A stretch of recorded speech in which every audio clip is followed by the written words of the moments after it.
Formación bilingüe, prácticas profesionales, cultura emprendedora en Universidad Europea del Atlántico, patrocinador de este programa.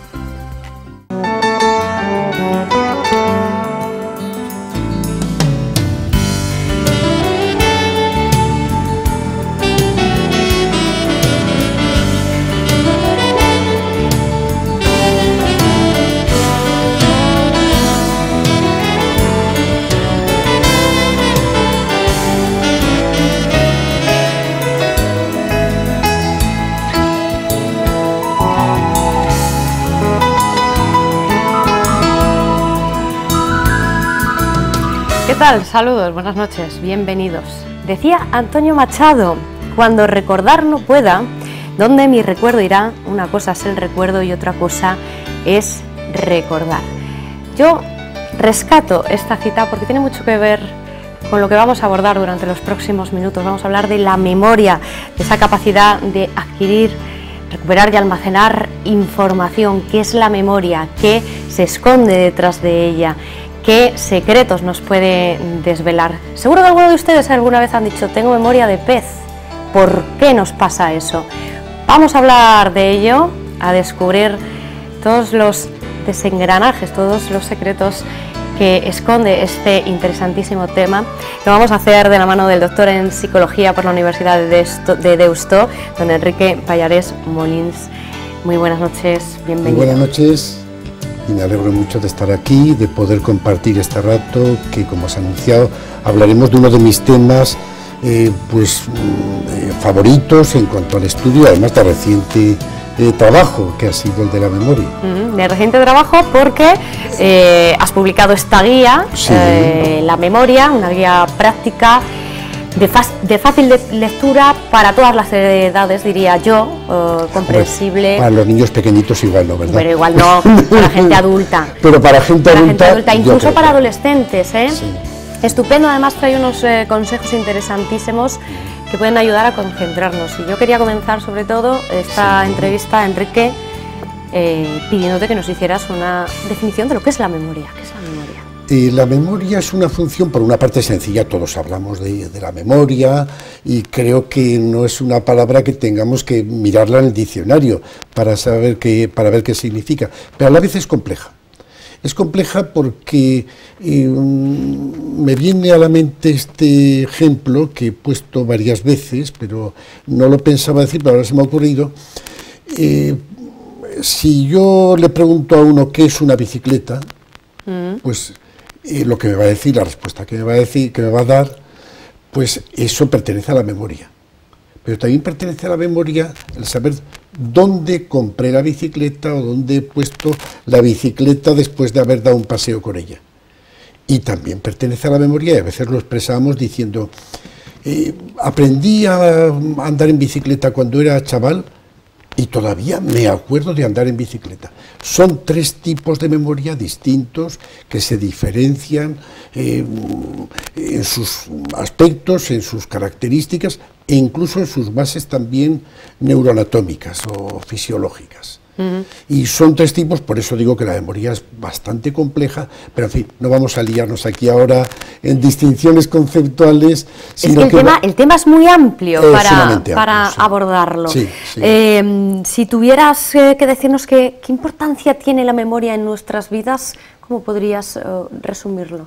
Pues ayer empecé la conferencia en el Ateneo, con una frase de Luis Buñuel en sus memorias, y él dice que la memoria lo es todo, que la memoria es vital, que nosotros no podemos entendernos sin la memoria, y que la verdad es que esto lo sabemos cuando empezamos a perderla o vemos a otra persona que la ha perdido. Él estaba pensando en su madre, que tenía un trastorno de memoria, una demencia senil, y entonces pues veía a la pobre mujer como se olvidaba incluso del nombre de su hijo. Entonces la valoramos realmente. Para entendernos a nosotros mismos como personas, cómo evolucionamos, es importante, evidentemente, la memoria, porque va constituyendo todo lo que vamos a ser en la etapa de adultos, ¿no? Todo ese aprendizaje que tenemos a lo largo de la vida, ¿se resume en la memoria? Sí, yo creo que sí, en gran parte nosotros somos nuestra memoria, podemos decir. somos lo que recordamos. Y a veces ya nos hacemos trampillas también, para unas cosas ocultarlas, otras realzarlas. Sabemos hacer estos reajustes también. En uno de mis libros, Los mecanismos de defensa, traté precisamente esa forma que tenemos de hacer apaños en nuestra forma de ver el pasado también, para sentirnos realmente mejor, o para no sentirnos tan mal como a veces nos podríamos sentir. Pero es algo fundamental para definirnos, sí. Enrique, dijo Marcelino Menéndez Pelayo en una ocasión, la memoria es el talento de los tontos, algo que también abordas en el primer capítulo de esta guía. Sí, sí, sí. Ah, y lo dijo, claro, porque yo esa cita la he oído varias veces, pero no sabía que era una frase de un santanderino tan ilustre como es don Marcelino Menéndez Pelayo. Bueno, él por de pronto tenía una memoria prodigiosa. Si ha habido una persona en España digna de ser reconocida por la capacidad que tenía de recuerdo, es don Marcelino. Y entonces no tenía tablet, ni tenía ordenador, y tenía un recuerdo de cantidad de fuentes. Yo supongo que don Marcelino quiso decir esa frase, como creo que hay que entenderla cuando a veces se dice, que es la pura memoria, quedarse como un lorito repitiendo datos sin más. Yo creo que hay que limitarla a eso, porque sin memoria no podría haber dicho ni siquiera esa frase. ¿No es más inteligente el que más memoria tiene, entonces? Yo conozco personas que son realmente inteligentes y que la memoria, la gran memoria que tienen, no les resta nada, todo lo contrario, les potencia mucho. El poder acordarse de una serie de datos que no siempre vamos a estar consultando al Google, ni vamos a estar siempre, si uno no utiliza el Google, consultando en una enciclopedia, creo que es algo importante. Ahora, hay que saber también combinarlos. Es que solemos tender a relacionar, cuando nos encontramos a una persona, que nos percatamos de que tiene una gran capacidad de memoria, de datos históricos, de fechas, de acontecimientos, de qué inteligente es esta persona, ¿no? Yo pienso lo asociamos al nivel intelectual, ¿no? A la inteligencia. Que no está del todo, no es del todo incorrecta esa asociación, Ahora, alguien me va a hablar también de estos famosos savants, estas personas que tienen una memoria muy polarizada en un aspecto, por ejemplo, en retener números, igual pues los horarios de un aeropuerto, los horarios de los aviones, y luego en lo demás no es tanto. Ese capítulo lo trato en mi libro también, ese aspecto de los savants, y digo que los savants verdaderos, que no son tan idiotas como puede parecer, porque el nombre de savant originariamente era idiot savant, idiota sabio. Y quería decir que era un retrasado mental, pero que tenía muchísima memoria y solamente tenía memoria. Que saben retener muchas más cosas también. Pero bueno, yo pienso que la memoria es para muchos más ámbitos. Cuando uno estudia un tema, pues lo está aprendiendo de memoria, claro.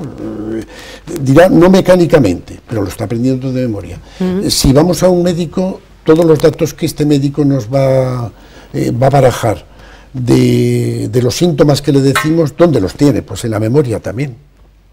Había oído yo hablar, Enrique, de los 7 pecados capitales, pero nunca había oído hablar de los 7 pecados capitales de la memoria. Sí, bueno, es que este concepto, que pertenece a la estética o a la teología católica, luego lo han adaptado como metáfora, pues por ejemplo, Schachter, un gran psicólogo de la memoria, pues lo ha adaptado también. Y va enumerando una serie de pecados capitales, y uno de ellos que dice, y así también entramos un poquito en cómo se puede canalizar, cómo se puede mejorar la memoria, que dice que es la falta de atención, porque por ahí empieza la memoria. Hay personas que dicen, es que yo esto no lo retengo, pero es que lo ha metido usted en la cabeza. ¿Ha estado usted atento para poderlo captar? Y ahí es donde a veces está el problema, la atención. Luego, él enumera también entre los pecados de la memoria, entre los 7 pecados capitales, es los problemas que hay al recordar. Pues hay personas que lo saben, esta es una experiencia común en los estudiantes, esto lo sé, pero en aquel momento se bloquean, en el momento del examen, están bloqueados y no saben continuar. Pues eso lo enumera él también como otro pecado capital, bueno, no imputable al pobre que lo padece, pero dice también es otro fallo de la memoria, que es que a veces cuando la queremos que venga, no viene. Y ese es un punto que me parece que es importante también y que, si me permites, podría decir algunas palabras sobre él, porque es bastante frecuente, aunque igual en el orden tendría que ir un poco al final, pero me voy a adelantar un poco.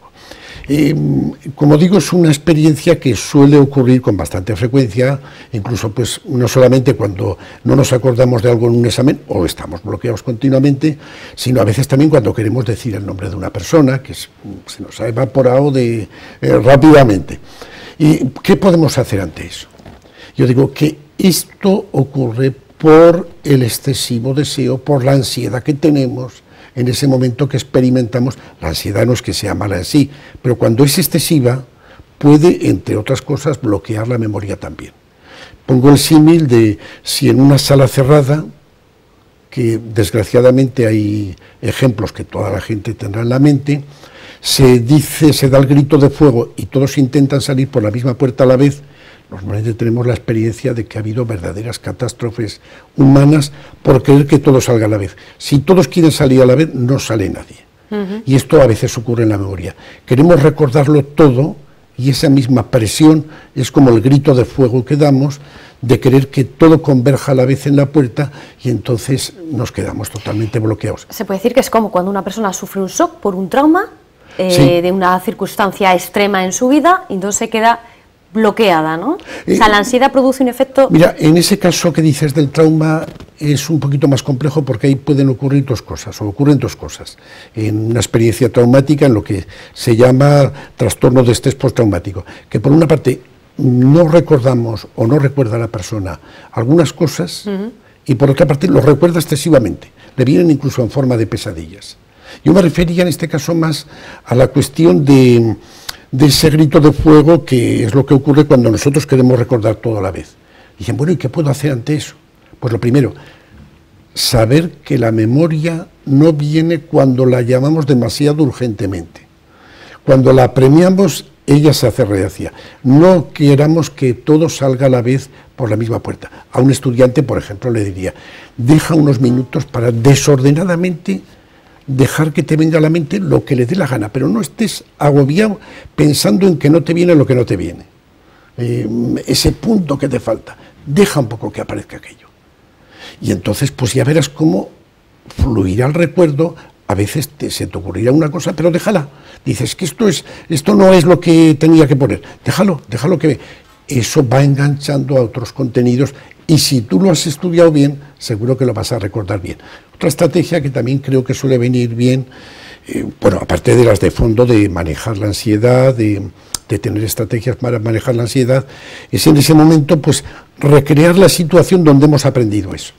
El año pasado me ocurrió con una persona que acababa de perder un objeto, y un objeto valioso sentimentalmente para ella, y me dijo, no sé dónde lo he puesto y tal, y dándole vueltas le dije, bueno, siéntese usted, porque estaban los nervios a tope, ¿verdad? Y le dije, no haga más que esto, vaya usted viendo como quien ve una película todo lo que ha hecho desde que se ha levantado esta mañana. Y empecé, pero claro, ya, no comprendía, me costó un poquito hacerle meter en que era como una película que estaba viendo, que ella estaba filmando. A los 10 minutos me dijo, lo he dejado en la mesilla de no sé dónde, de una amiga que estaba en su habitación. Ya está. Pero eso fue porque no le apremiamos al recuerdo de encontrar ese objeto que viniera enseguida. Hablando de esto de los objetos, yo suelo aconsejar que lo mejor para no tener que hacer este esfuerzo adicional es tener una rutina de dejarlo siempre en el mismo sitio. Si dejamos cada objeto en un lado, a veces dices que me falla la memoria, que no sé dónde lo he dejado. No te falla la memoria, te falla algo previo, que es el orden de dejar cada cosa en su lugar. Sí. ¿Cuántos tipos de memoria tenemos? Bastantes. Fíjate, hay un estudio que lo cito en el libro, que habla de 256, me parece, y dice, por poner algo, como clases de memoria. Pero bueno, la verdad es que no es, por supuesto, no merece la pena porque no creo que me aceptases, ni yo me acuerdo de todos esos tipos, No creo que valga la pena, sino ver un poquito que está esa memoria de las palabras, del sentido, esa memoria también de dónde hemos dejado las cosas. Yo siempre he oído lo de la memoria a corto plazo o a largo plazo. Eso también existe, sí. No sé si existe como tipo de memoria.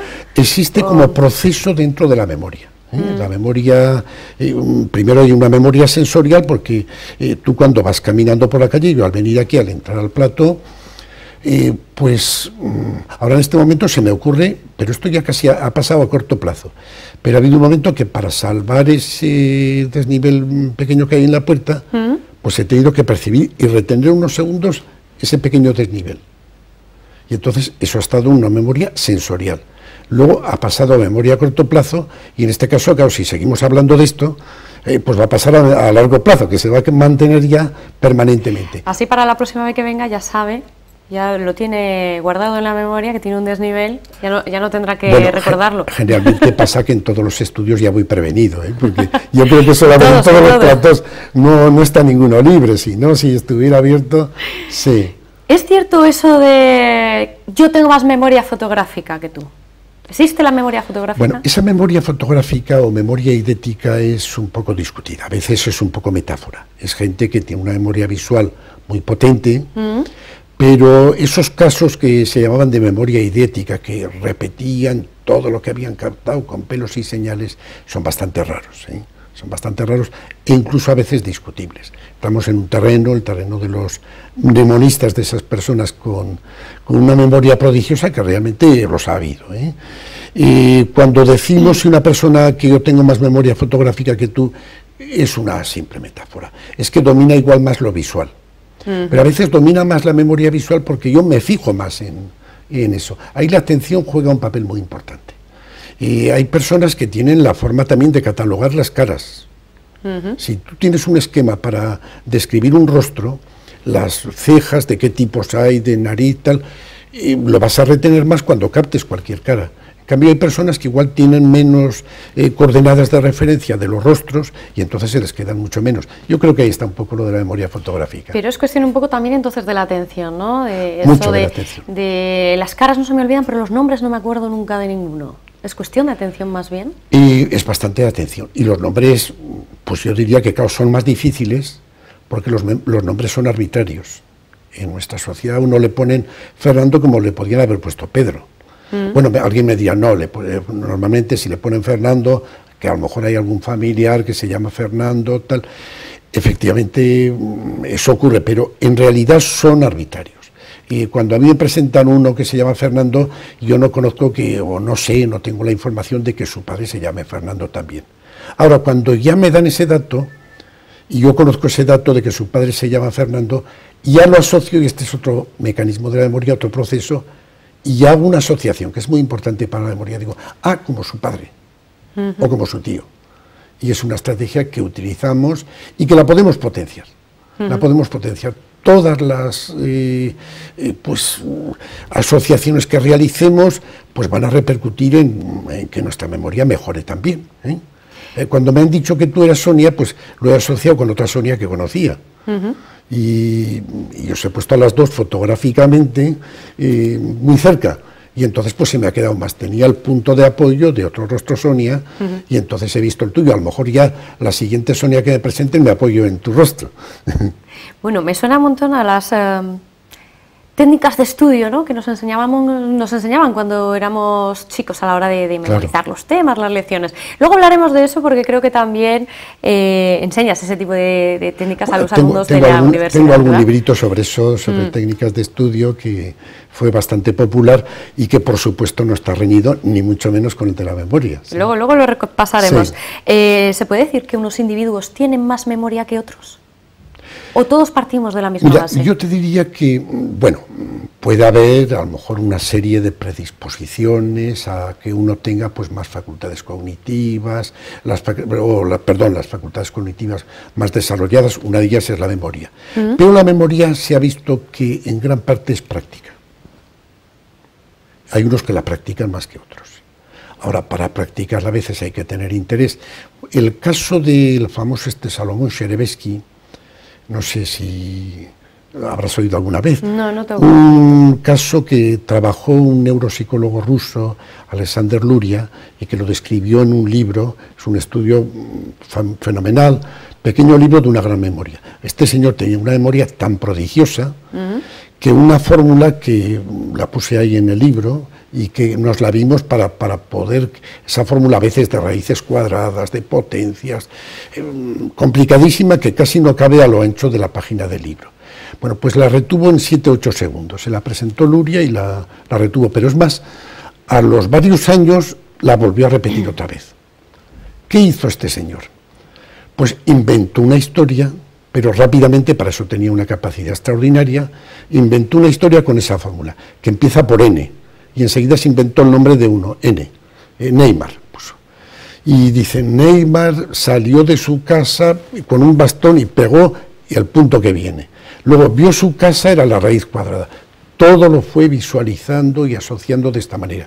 Ahí está un poco la clave de su memoria. Se discutió si esta era una memoria innata. El neuropsicólogo ruso, Luria, pensaba que era innata, pero luego estudios posteriores han visto que él utilizaba estos recursos, que son los que, si se utilizan, acaba uno teniendo pues una memoria. Bueno, pero aprenderse la fórmula en 8 segundos no es algo para los que tenemos poca memoria, para nosotros sería como un portento, ¿no? Hombre, tienes que hacer la prueba, tú ve, no sé, no me acuerdo en qué página está, pero busca, te chocará enseguida. No creo que sea capaz de memorizarlo en 8 segundos. Seguro que sí, ¿eh? Y luego incluso retenerla. Este era un caso de memoria tan extraordinaria que el problema que tenía y por el que acudió a este neuropsicólogo es que no podía olvidar.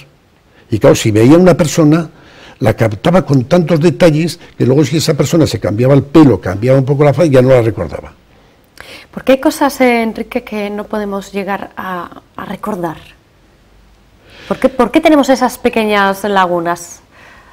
¿Por qué olvidamos parte de nuestras fases, de nuestras etapas? Te refieres un poco a la propia vida. Sí. ¿Verdad? La propia vida. Bueno, hay un periodo de nuestra vida... ¿Lo anulamos nosotros mismos? Es un poco complicado. Mira, la cuestión está del olvido de detalles de nuestra vida, pues en los primeros años tendemos a no recordar. Los primeros años de la vida, todo lo que hemos hecho en esos años, hay como un vacío amnésico, una especie de amnesia. Freud la llamaba la amnesia infantil. Freud le daba una interpretación psicoanalítica de que esa época es conflictual afectivamente para el niño y que entonces eso lo pone todo en el olvido. Pero hay otras explicaciones igual, pues más adecuadas, más recientes, más con el estado actual de las neurociencias. Efectivamente que hacemos una selección de nuestros recuerdos. Una de las cosas que hay que decir es que la memoria no es una reproducción como los vídeos que utilizan en la televisión, para las grabaciones de la tele, más que reproducción es reconstrucción. Reconstruimos nuestro pasado. Y lo hacemos de una forma selectiva. Unas cosas le damos más importancia, a otras menos.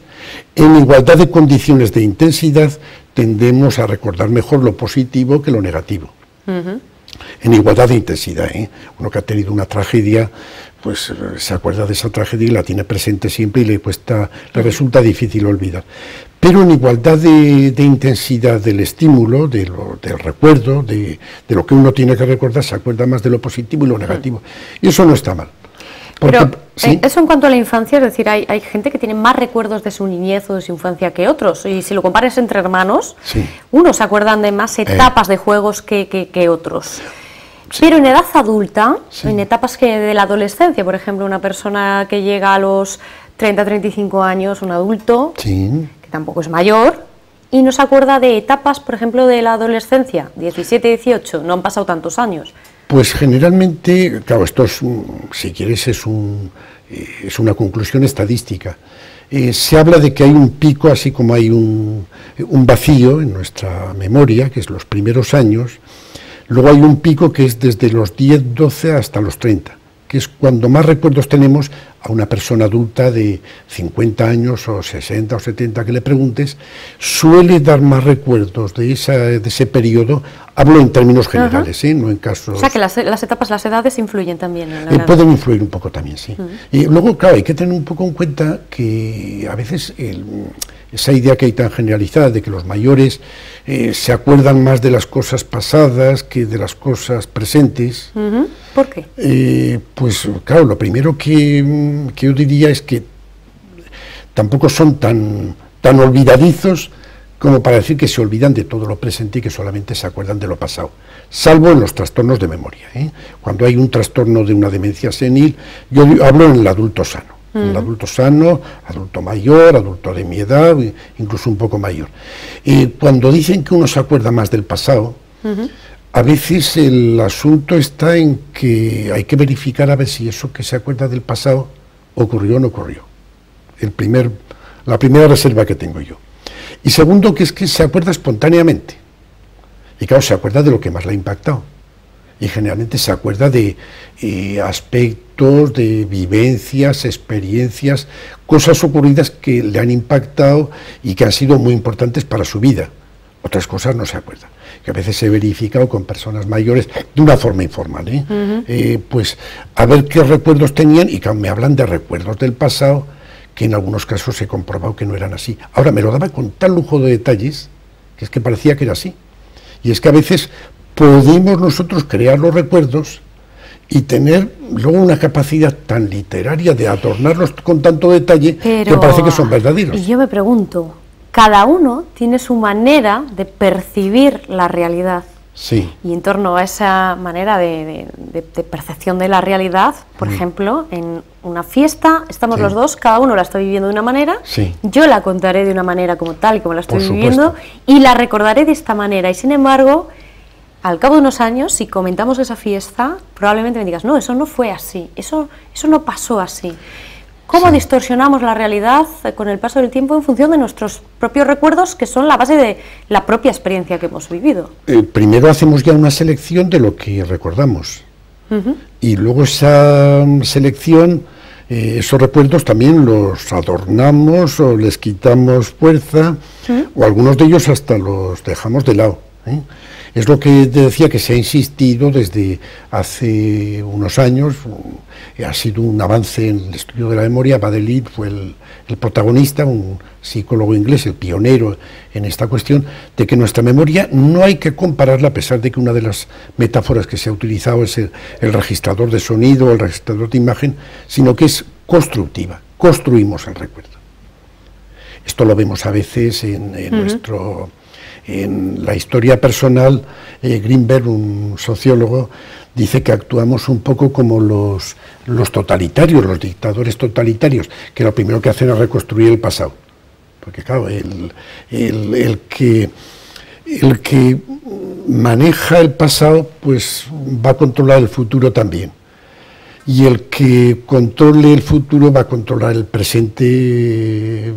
Es decir, que controlar el pasado es controlar el presente. Es algo vital. Se manipula la historia y nosotros manipulamos nuestra historia personal también. Claro, porque podríamos llegar a decir, ya no sé hasta qué punto es real aquello que lo viví así, de tal manera, ¿no? Es que lo real, claro, lo que pasa es que ya me metes en un tema metafísico que ya se sale un poco de mi competencia en este momento. Pero sí, es que es la realidad, ¿verdad? Sí. Claro, es complicado el tema. Sí. ¿Por qué olvidamos? ¿Es un mecanismo de defensa? Puede ser, es una de las posibilidades que hay. Y yo creo que una de las razones del olvido, si quieres así muy llana, hay explicaciones neurofisiológicas, es que es algo que no lo hemos grabado bien. Lo que grabamos bien, claro, aquí estoy utilizando la imagen de la grabación, pero lo que realmente aprendemos bien, lo retenemos mucho mejor que lo que no lo aprendemos bien. Esa sería una de las claves. A mí me parece que esa es muy importante. Otras veces en ese aprender bien está que si tenemos que aprender dos cosas que tienen cierto parecido, pues dirán la facilidad que tiene uno de liarse con eso. Hoy me ha pasado en una conversación, quería recordar un episodio protagonizado por un literato y lo he confundido con otro, un literato actual. Pues eso es facilísimo. Ahora, si a mí me interesase tener ese recuerdo bien, lo primero que haría es un esfuerzo para no confundir ese con este otro. Y es que cuando queremos aprender algo para evitar que se nos olvide, pues lo que tenemos que hacer es evitar esa interferencia Y si vemos que hay dos palabras del vocabulario de la lengua que estoy aprendiendo que se parecen, pues marcar y acentuarlo para ver que son diferentes. ¿Y dónde está la diferencia?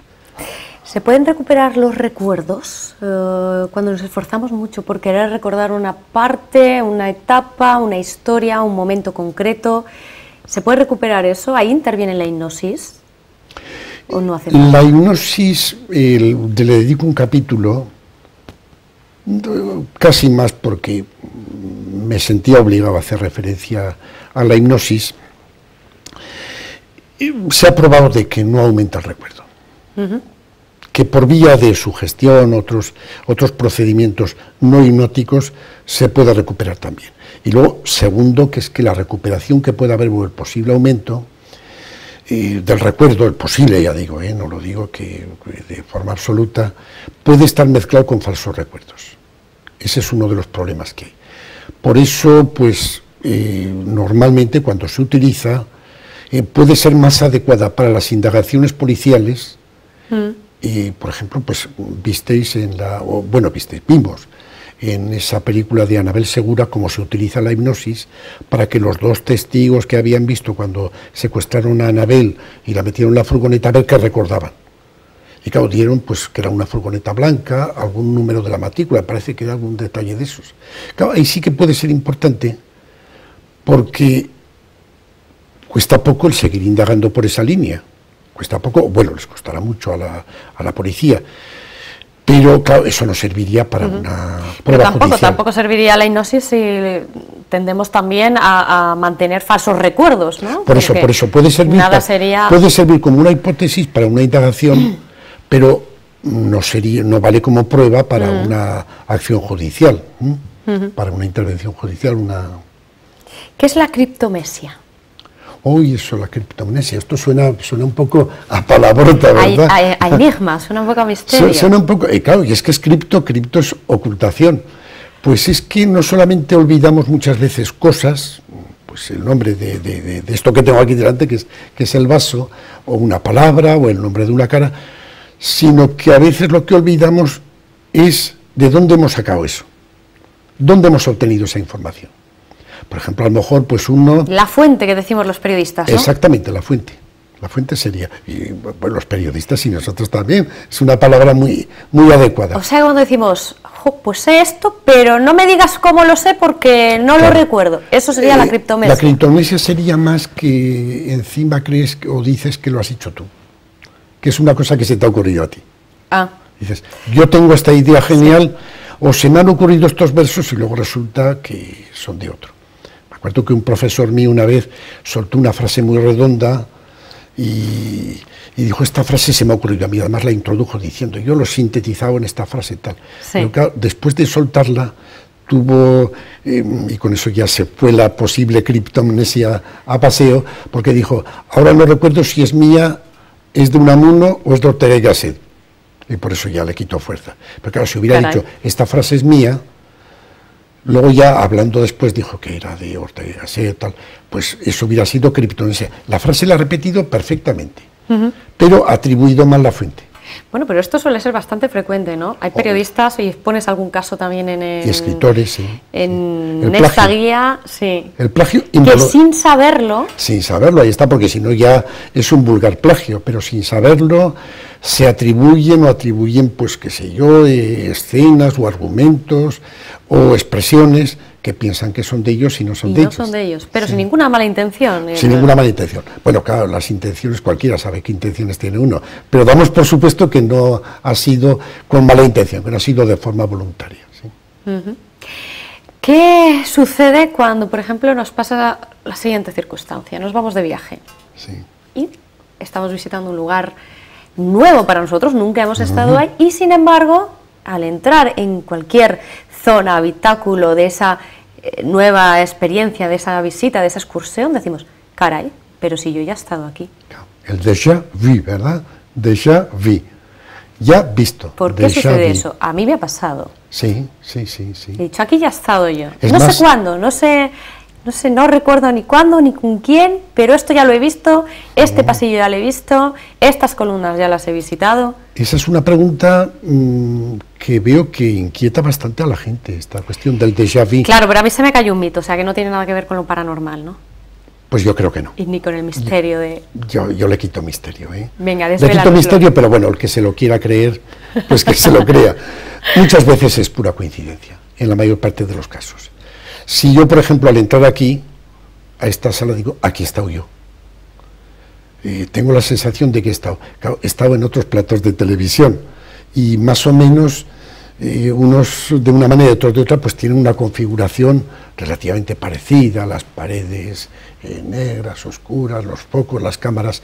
Te puede ocurrir esa sensación, por lo mismo si vas a un piso, decir, en esta casa he estado yo, pero es que las casas tienen cierto parecido, cierto, por lo menos. Y cuando es un lugar poco habitual que no sueles frecuentar, de esos lugares que dices, ay, por fin me van a llevar a ver esto, que no he ido nunca a verlo, y es donde te encuentras una extraña sensación de decir, caray, ¿cómo se me recuerda algo que yo ya he estado aquí? Puede ser cuestión de un sueño, puede ser un recuerdo mal formado de nuestro subconsciente, no lo sé. El sueño puede ser, y puede ser también una combinación que haces tú de imágenes, que has visto o en la televisión, en un libro, las vas recombinando, y pueden coincidir un poco con eso. Es que ahí soy partidario de buscar, siempre que sea posible, la razón lógica, ¿no? Las explicaciones más normales.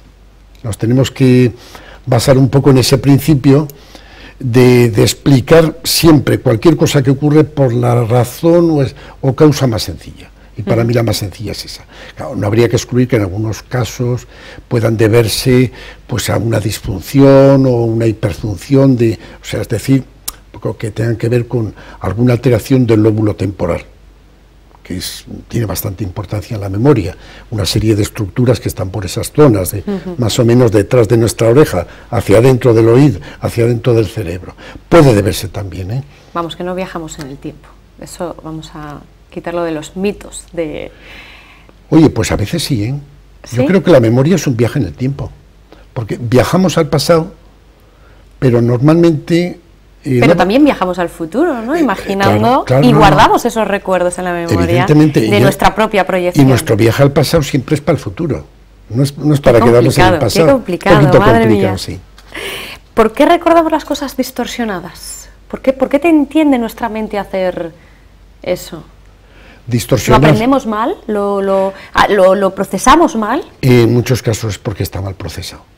Y en otros casos es porque esa naturaleza reconstructiva de la memoria, no reproductiva, sino reconstructiva o meramente constructiva, introduce ahí sus distorsiones, hace sus arreglos. Eso que ponía antes de que el yo, la imagen esa de Greenberg, que el yo, habla del yo totalitario, que actúa un poco como los dictadores que corrigen la historia. Bueno, no siempre los dictadores, vemos también que demócratas que modifican a veces la historia de su país o tal, con intención de justificar el presente, pues a veces también se debe a eso, sí. ¿Nos lo enseñan mal desde pequeños? ¿Nos enseñan o deberían enseñarnos mejor a poder controlar, desarrollar, manejar herramientas psicológicas en torno a la memoria, que va a ser lo que de alguna manera nos va a aportar ese aprendizaje después? Yo creo que se van enseñando, ¿eh? O sea, la educación de siempre, incluso la que recibí yo de niño, pues siempre se ponía un interés y se iban vehiculando a través de los conocimientos normales, a través de cuando estudiábamos historia, se introducían también estrategias de memoria. Ahora, esas estrategias yo creo que se pueden pulir, se pueden sistematizar, se pueden enriquecer, incluso haber a lo mejor algunas que no habíamos tenido tan en cuenta. Por ejemplo, pues el uso de las imágenes, que yo le dedico un capítulo en el libro, es realmente importante. Ahora, esto no es un invento de nuestros días.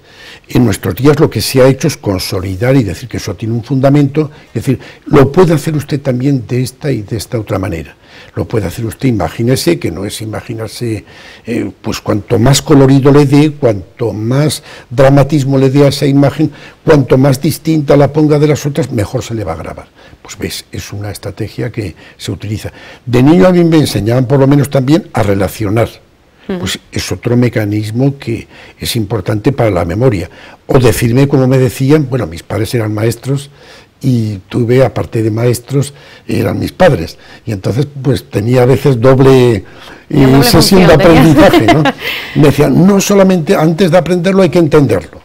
Pues evidentemente pues es algo que decimos hoy día también, la comprensión es clave para la memoria, le ayudará a usted comprenderlo el hacer esto otro, el utilizar esta técnica o esta estrategia, que vamos señalando evidentemente, pero está basado y en estrategias que nos han sido toda la vida. No son ahora espectaculares. Casi todo técnicas asociativas, ¿verdad? Con cosas que conocemos que nos las facilitan. Asociativas, sistematizar también. Pues seguro que todos los que me están escuchando, pues habrán hecho esquemas. ¿Cuántos ahora hicimos, sí? ¿Verdad que sí? Pero muchos. ¿Sí? De números, de colores, de pues claro, mil maneras diferentes. Lo que pasa es que los esquemas se pueden utilizar mucho, y se pueden utilizar todavía mejor y se puede perfeccionar el uso del esquema para que se nos queden mejor grabadas las cosas. Pero el esquema, por ejemplo, lo podemos colorear, lo podemos hacer en un gráfico, y todas estas técnicas las podemos además combinar. Para meternos de lleno en otros temas que también quiero abordar, que nos queda ya menos tiempo, ¿qué puede encontrar el lector en este libro, La memoria, guía para su conocimiento y práctica, de Enrique Pallarés Mollins? Ahora que ya se acercan casi las Navidades, ideal para regalar. ¿Qué puede encontrar la gente aquí? Resúmenos esta guía, el contenido de esta guía. Mira, yo en esta guía lo que he tratado de hacer es recoger los conocimientos que hay sobre la memoria, los conocimientos más actuales, que algunos también son de tiempos pasados, y sistematizarlos y expresarlos de una forma que lo pueda entender cualquier lector. Hombre, cualquier lector, un analfabeto, no podrá ni leer hablamos de cualquier lector, un lector que tenga todo el mundo cierto nivel cultural, sabe leer y que sea escribir. comprensible. ¿A partir de qué edad se puede adentrar en esta lectura? Pues qué sé yo, claro, eso depende mucho. 14, 15 años. Hay a lo mejor niños de 14 que te lo pueden leer, otros igual no tanto. Luego además una cosa que indico yo es que no tiene por qué uno leerse todo el libro seguido. Claro, porque al ser guía puede ir saltando capítulos e ir poquito a poquito. Para la gente mayor, por ejemplo, que es un público quizá muy interesante, que siempre dice, tengo problemas de memoria, y seguramente le pueda servir y le sea útil, porque aquí hay técnicas para ejercitar la memoria también, ¿no? Sí. Bueno, entre la gente mayor, entre la que me cuento yo también, seguro que me cuentas también. Pues lo primero que les diría yo a la gente mayor, y les suelo decir cuando doy charlas a mayores de otros aspectos también, no solamente de la memoria, que lo primero es que no se dejen llevar, que no se dejen condicionar por esa idea errónea que hay de que la vejez lleva como consecuencia el deterioro de la memoria. Eso no es cierto. Bueno, es cierto en los enfermos de demencia senil. Ahí sí que es cierto y ahí no vamos a discutir. En el adulto sano, en la persona mayor sana, no tiene por qué llevarle a un defecto. Eso es uno de los mitos, o si quieres uno de los prejuicios que hay sobre las personas mayores, que hay más también. Es lo que se ha venido a llamar edadismo. Así como hay racismo y hay sexismo, pues hay edadismo. Yo suelo decir que además el edadismo tiene una cosa, porque el sexismo pues afecta a las personas, en este sentido lo entendemos más bien que es una actitud contra el sexo femenino, los masculinos no tienen problema. Del racismo es contra las razas que son minoritarias, decimos los blancos no tenemos problema, pero vamos a tener vamos a ser susceptibles de entrar en el prejuicio edadista, porque vamos a ser mayores. Y si no somos mayores es porque nos hemos quedado en el camino. Claro. Entonces, hay que llegar primero. A eso. Uno de los mitos que hay es que pierde la memoria y les digo, no se traguen ese mito.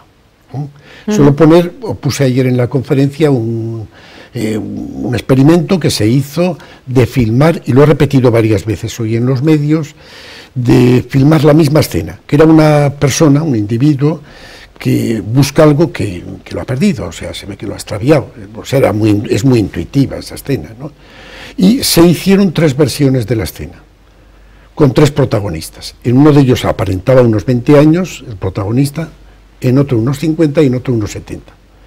Y luego esas secuencias se fueron presentando a sujetos por separado, a poblaciones homogéneas, grupos homogéneos, por ejemplo, de universitarios de una carrera, personas mayores también, de diferentes, separadas al azar, y para que interpretasen a ver qué pasaba ya, qué le pasaba a ese señor. Bueno, pues simplificando había una tendencia muy clara, pero muy clara, a que si el protagonista era de 20 o de 50, aparentaba 20 a 50, decían, es una persona distraída, es una persona que está agobiada o que tiene problemas y por eso no encuentra algo, no sabe dónde lo ha colocado.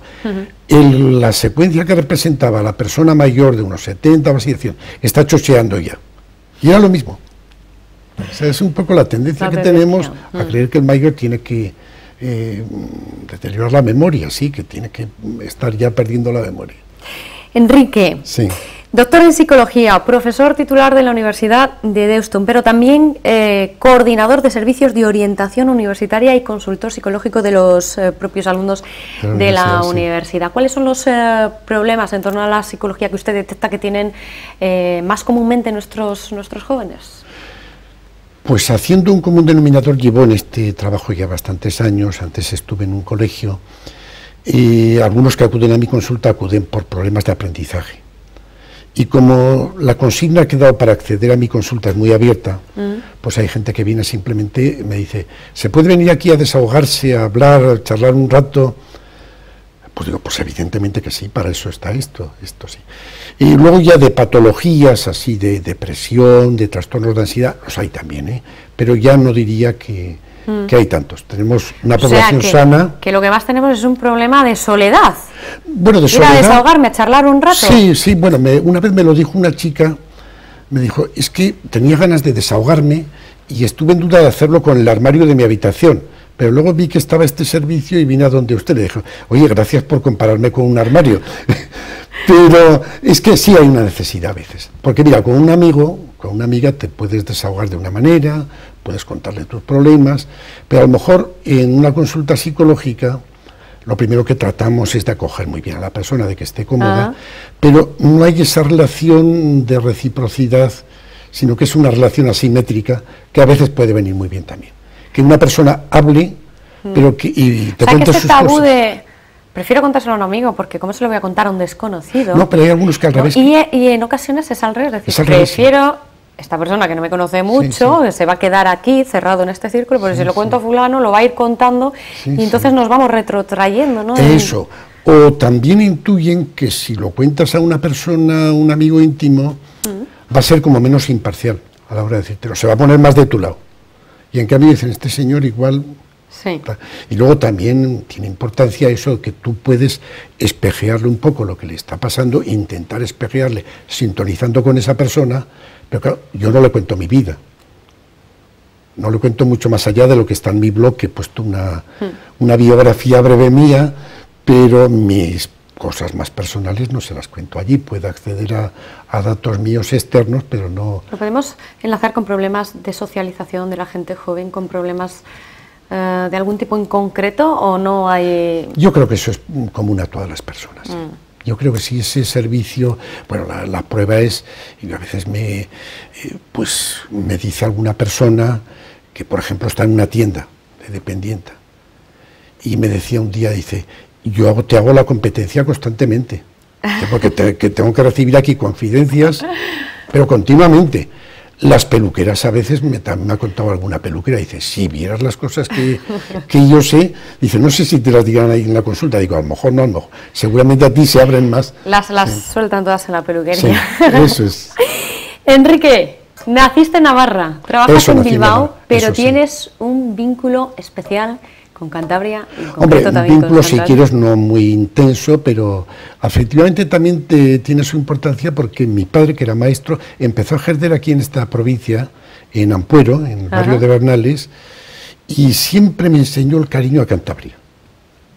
¿Cuánto tiempo pasó estaba orgulloso, tu padre aquí? 5 años en Ampuero. Luego mi hermano estuvo de médico en Torrelavega varios años, estuvo en Mataporquera también, pero por eso esta ciudad La he pateado bastante, sí, la he conocido bastante y con buenos guías. Y además es que la editorial suya, claro, bueno, claro. tuya, porque te llevo toda la noche tuteando, sí. es de aquí, de Maliaño, ¿no? ¿O de dónde es la editorial? La con editorial que está, forma parte de un grupo editorial que es el Grupo de Comunicación Loyola, que engloba a una editorial de Bilbao, que es Editorial Mensajero, a otra de Santander, que es Ediciones Alterri, y luego a otra que se ha creado, Digital SJ, en Valladolid.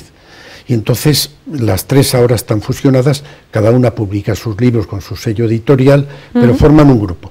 Y da la casualidad de que por eso se ve que has leído la entrada de mi blog, ¿no? Sí, tienes un blog estupendo. Sí, aquí una de las sedes de la editorial. Es que al principio he dicho, ¿de dónde lo he sacado esta? ¿De dónde? ¿Cómo he podido adivinar? Claro, lo puse en mi blog hace la unos memoria, días. La importancia de la memoria. Y, claro, y aquí están, físicamente están los libros aquí. O sea, Muy en bien. Maliaño.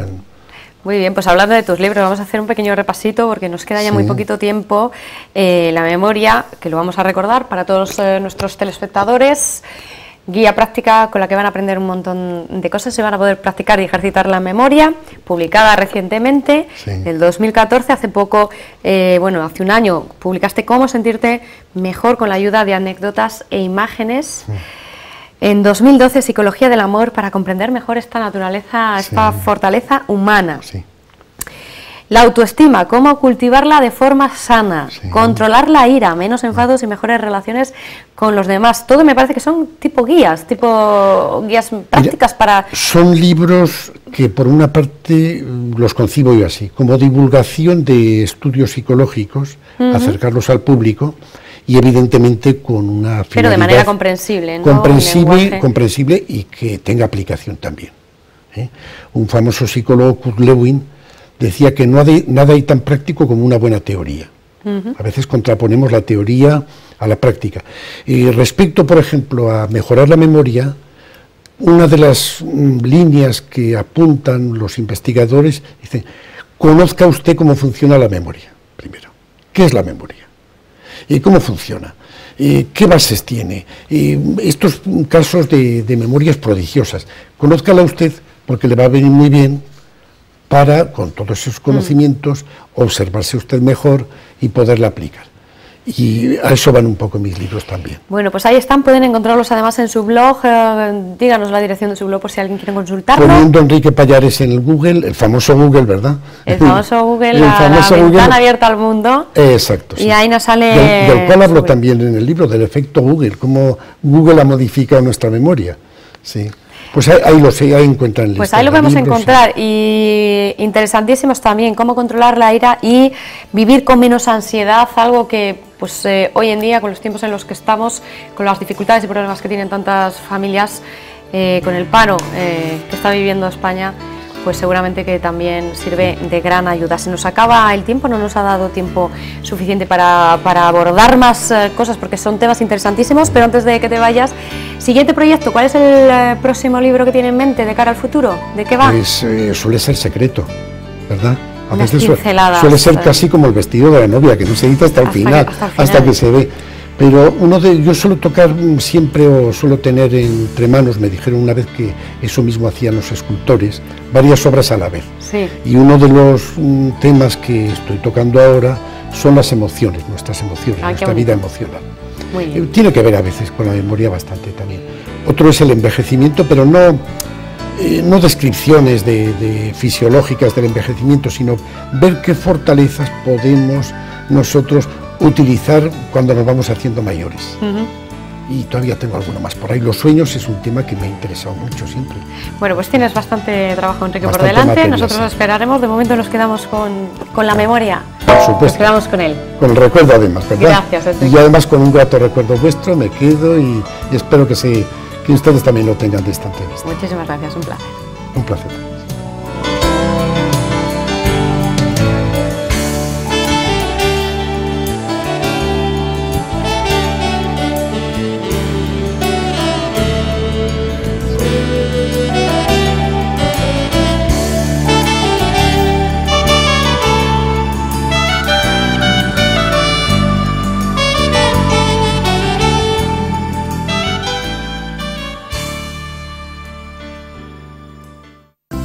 Universidad Europea del Atlántico les ha ofrecido este programa.